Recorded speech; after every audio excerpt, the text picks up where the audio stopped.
You are watching Access LaPorte County, Channel 97.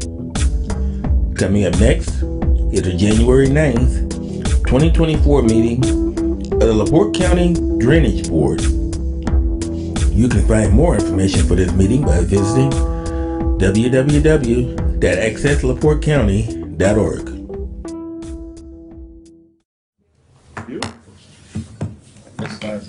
Calling the meeting for LaPorte County Drainage Board for January 8th. Thanks. Reorganization.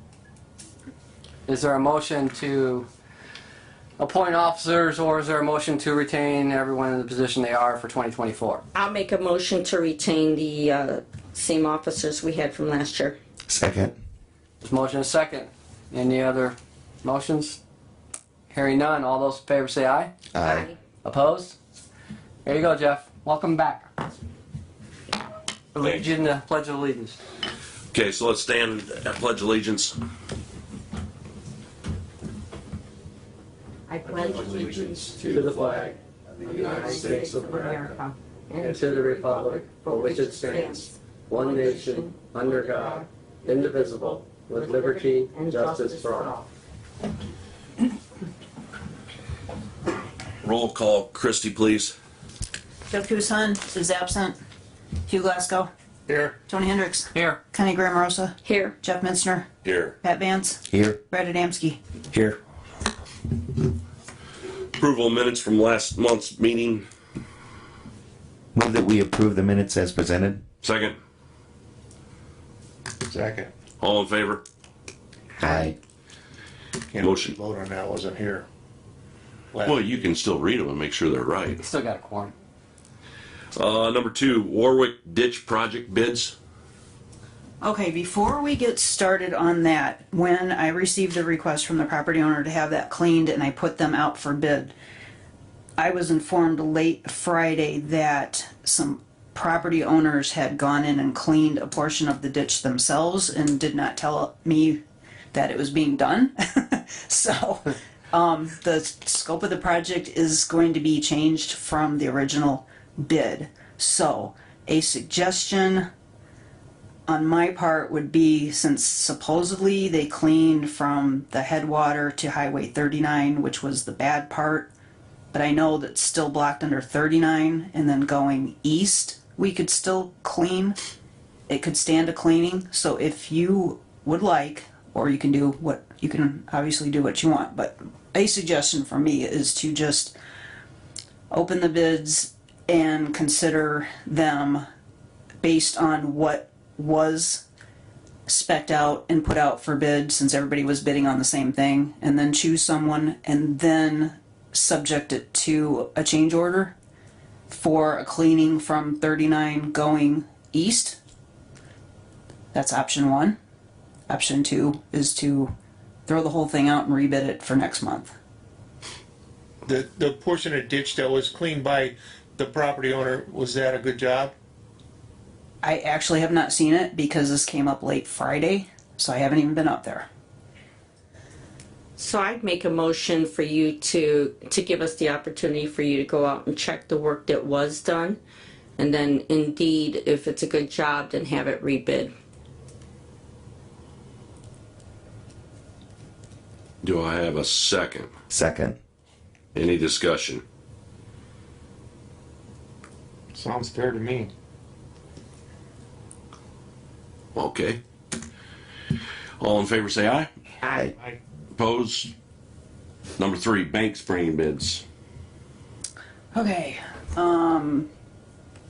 we got you, and we got,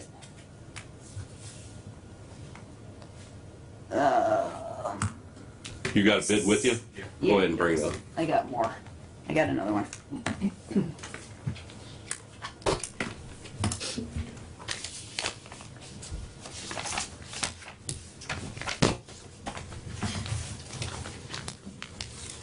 Oh, nice.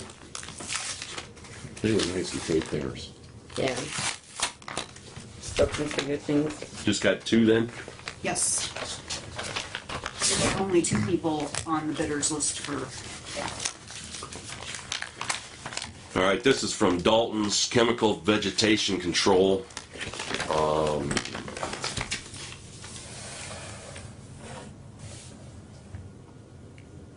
So I guess we'll go by ditches is how they have it broken down here. That's just their insurance. Okay, Behringer Ditch, 4,027.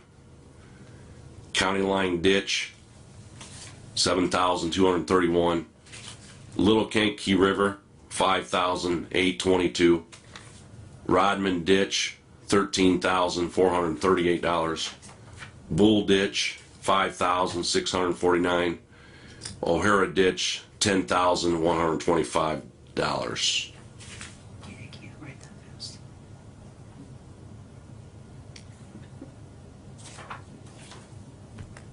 One more time. Yeah, slower. Hold on, I'm reading the rest of the bid, just a second. I'm reading the rest of the bid, hold on just a second. So we asked for a foliar spray after, June 15th, that's what I was reading. yeah. So they're gonna treat after June 15th, targeting and guaranteeing 90% control of the treated brush.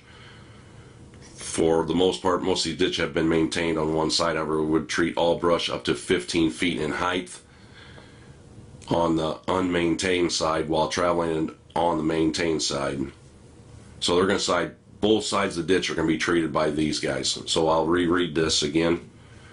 Behringer Ditch, 4,027.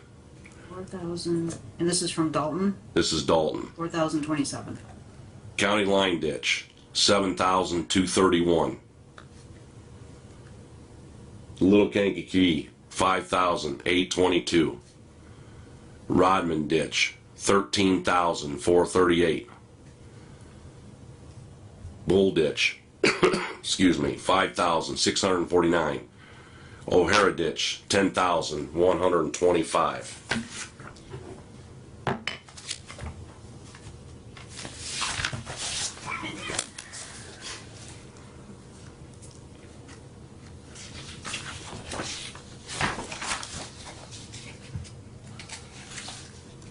So this is from right away.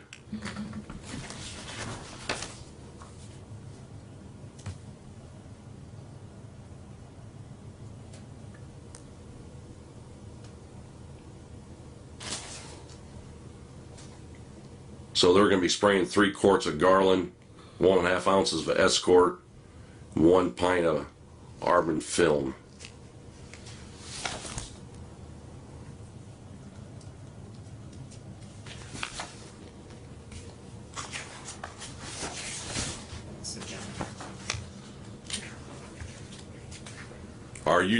Are you two guys right away? Are you guys going to be spraying both sides of the ditch too? Yeah, pretty much. Okay. It didn't say in here, so that's why I wasn't. Okay. All right. So Behringer Ditch, 4,205.50. 4,200. 4,205.50. 50. Bull Ditch, 5,899.4 D. Yep. County Line, 7,260. Little Kankakee River, $6,312.87.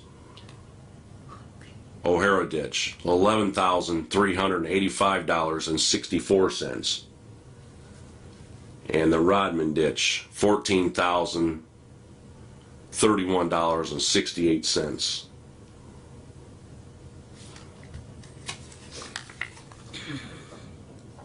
Let's see that one. We're not gonna do the comparison if we're gonna, which one's cheaper? This one's cheaper. So would you like to do each ditch separately? It's up to the pleasure of the board. Are they both putting on the same stuff? Garland, Escort. Let me see what Dalton, if Dalton puts what they're putting down. What's the Escort? Is that a drift inhibitor? Well, it's a drive a little bit, a lot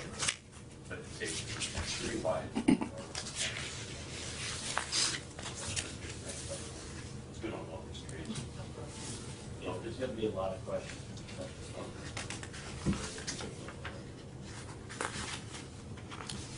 Chad Baker with Right Away. Yeah, the Escort is just a good ditch bank approved product that's good for, really good on weeds, but also on locust trees. And Garland's not very good on locust trees, so it just grabs a couple species that help you get a broader spectrum on control. Talk to me about drift. I put an additive in.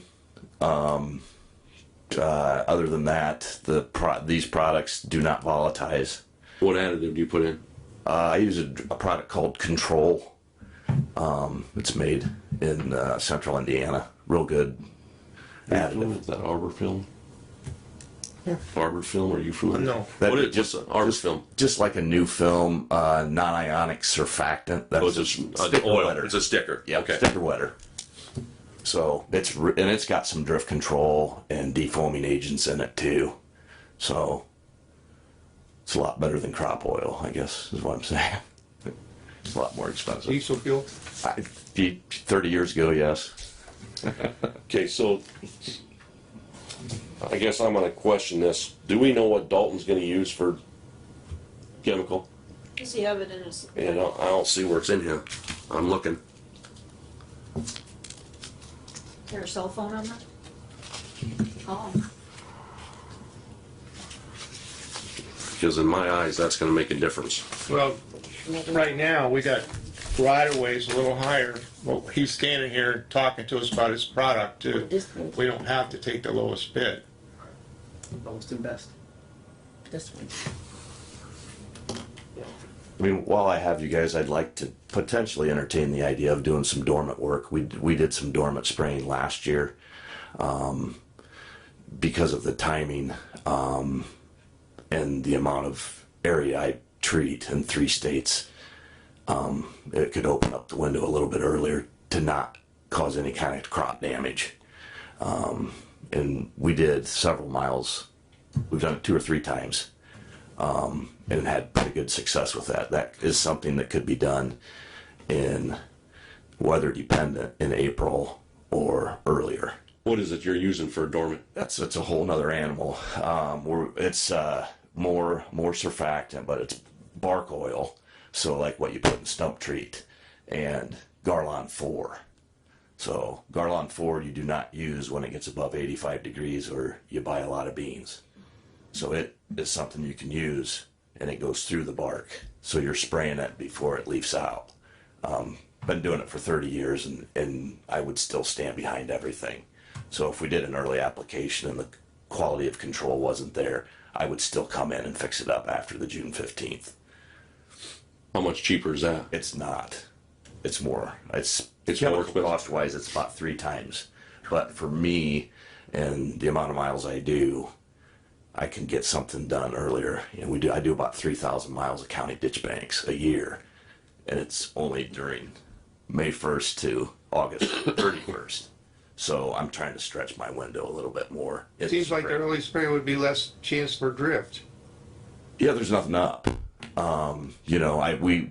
Yeah. But that's where we run into a But- problem with before with early spray. It don't work. Well, did we ever find out if it was us or if it was something else with Parker? What did the state chemist say? I've never heard back from them.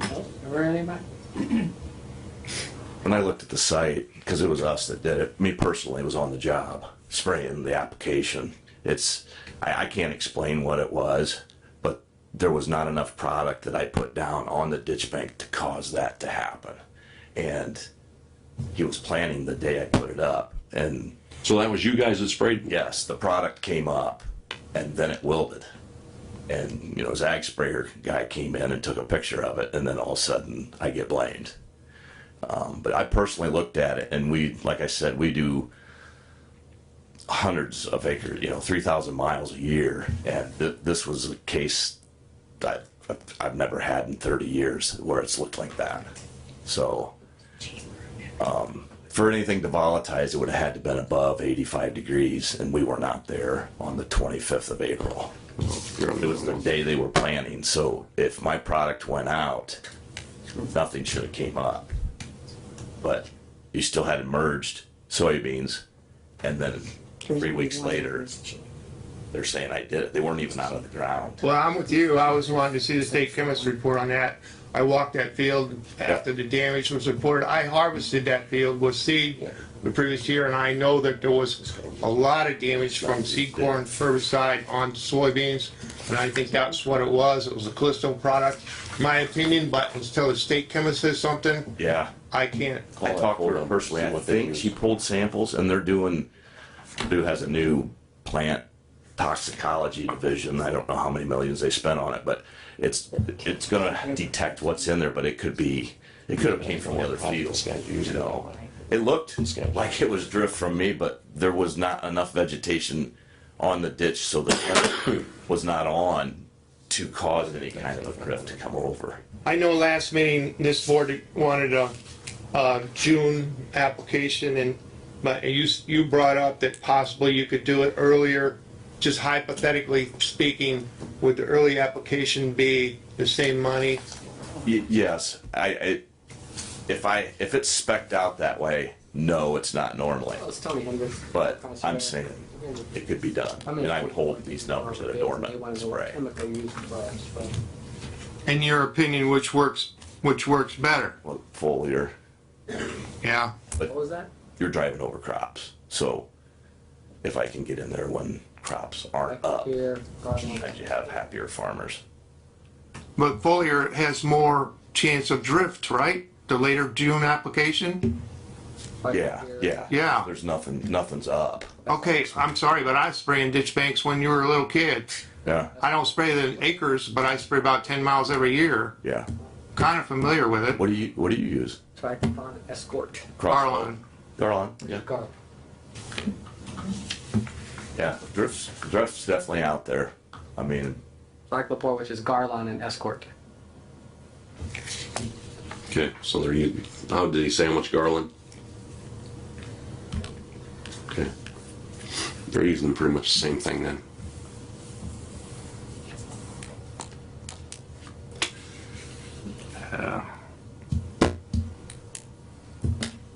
I don't know. We want to do this by the book. We go with Dalton because he's cheaper, but we don't know for sure what. Well, they just called him. He's using Garland and what? Escort? Escort. Escort. Escort. So using the same thing. I guess my question is, we don't know what the rates were though, right? Call them back, see what the rates are.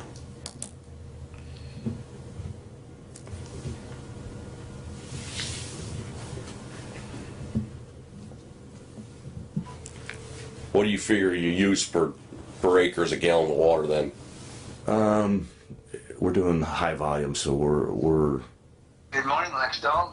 Hey, it's Tony Hendricks again here at Drainage Board. We got you on speakerphone. What was the rate of treatment? Hold on here just a second. Give me this paper.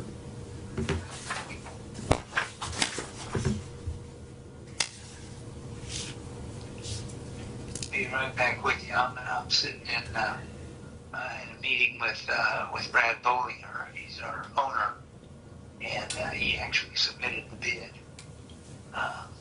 So I'm waiting his response. Yeah, he's on speaker. We put you on speaker in the meeting, so. Okay.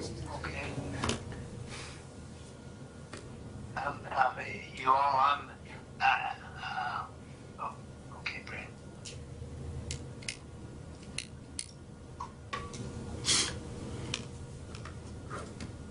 One quart per 100 of the triclopyr and 2 ounces of Escort, that's per 100. And an approximate application rate of 100 gallons per acre. What was the first one you said? 1 quart of triclopyr, Per 100? and yes, Are you using a drift agent? yes, What are you using? a material called Control by Garco. Okay. is the drift control agent, and then always a surfactant. They're surfactant as well.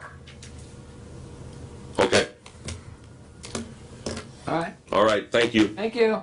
Okey doke, gentlemen, thank you. Bye-bye. Bye.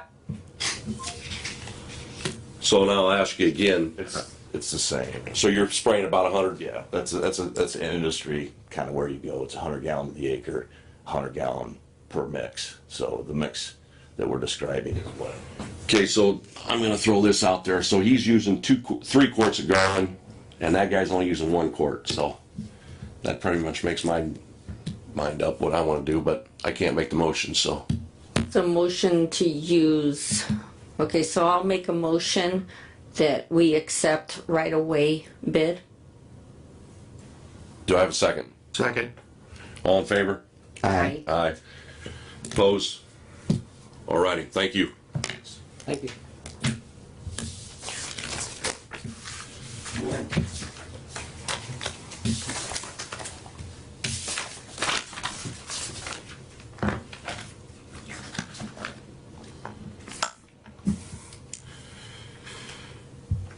Monthly reports. Hudson Lake. She's not here. Nothing was sent in? Nope. Okay. Brad, you got anything? Just a quick update on the one piece of litigation that's pending, which isn't directly affecting the board. Christine may be called to testify.